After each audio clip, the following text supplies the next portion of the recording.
Defying death has a price, one that lingers long after the living return. This was the warning Lilith gave Lian as she stood over the lifeless body of Corvus. Lian reflected for a brief moment, then gave the go-ahead. She was the Grand Magister now. The weight of her decisions were no reason to back down.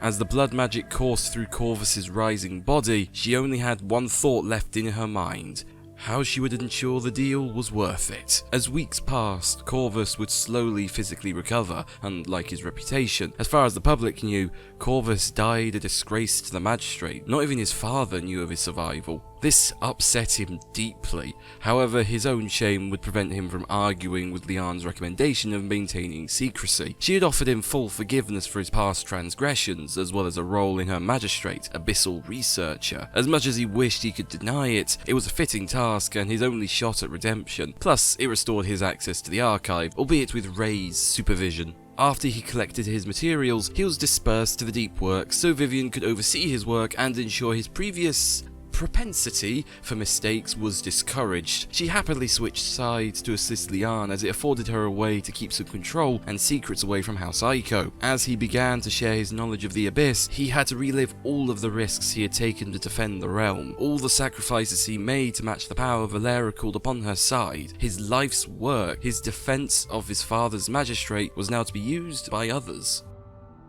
Lilith's terms were simple. House Aiko would provide her funds to recover an artifact, one that radiated crystal magic corrupted by the Abyss. Very few people could begin to track down something like that, but with Corvus's experience and Lian's manpower, the magistrate would find them. This diadem, as Corvus would identify it as from its description, was in the possession of Caspian, a scoundrel associated with many of the realm's mercenaries. As Lilith went to acquire her prize, Lian did not hesitate to begin her sweeping command of the magistrates. She met with all of Khan's advisors, not only to learn of their strengths, but also their failures. She had risen from illegitimate to Grand Magister, her dedication to legacy matched only by a willingness to embrace a new opportunity. Her magistrate would be one of peace, honor, and stability. However, the road to get there was laid with many pitfalls.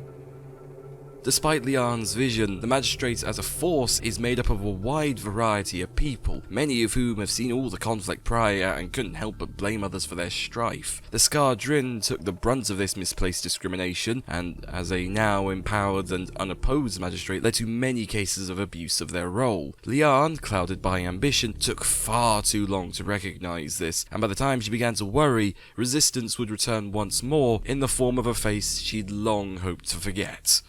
Zin and his guild began to systematically destabilize her forces, right as she had hoped to declare peace for the realm, far away enough from Yagarath's defeat. The people were ready for the fighting to end, and now this false king was weaponizing them against her. She rallied her troops and called upon Khan and Ray to put an end to this before it could get out of hand. The two listened, but not without disagreement. Now that they had achieved Lian's goals, Ray and Khan were no longer fully aligned. Ray had set her eyes on the power of the Archmage, a role she had rightfully earned alongside Lian's trust. Khan, however, took his role as bodyguard too seriously for her liking, and she couldn't shake the feeling that she was looked down upon as a Lepori among her peers. The differences aside, both knew Lian needed them, especially as Lilith was preoccupied. As Lilith departs from the rest of them, Corvus finds his curiosity growing as to what she was working towards. He knew the path of hiding one's involvement with the Abyss all too well, and felt its power follow her as she left the magistrate's walls. A glimpse of purple glow confirmed what he felt was that power, the type that destroyed the town of Ceres, the type he was tricked into summoning Raum, the type that led him to controlling Terminus, a puppet to others, much like him now.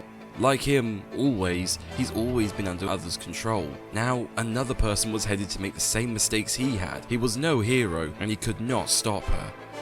As Lian's forces prepared to take the fight directly to the Thousand Hands, Lian quietly made her way through the realm. After all she had done to retrieve this, it had better be worth the risk. She slowly found her way to the remains of a prior place the rift touched, where the possession of Abby was done by the being known as Ceres. A deal is a deal, and must be fulfilled. She rested the diadem between the heart of the abyssal crystals, extended her arms and took a deep breath. Return to us, my queen.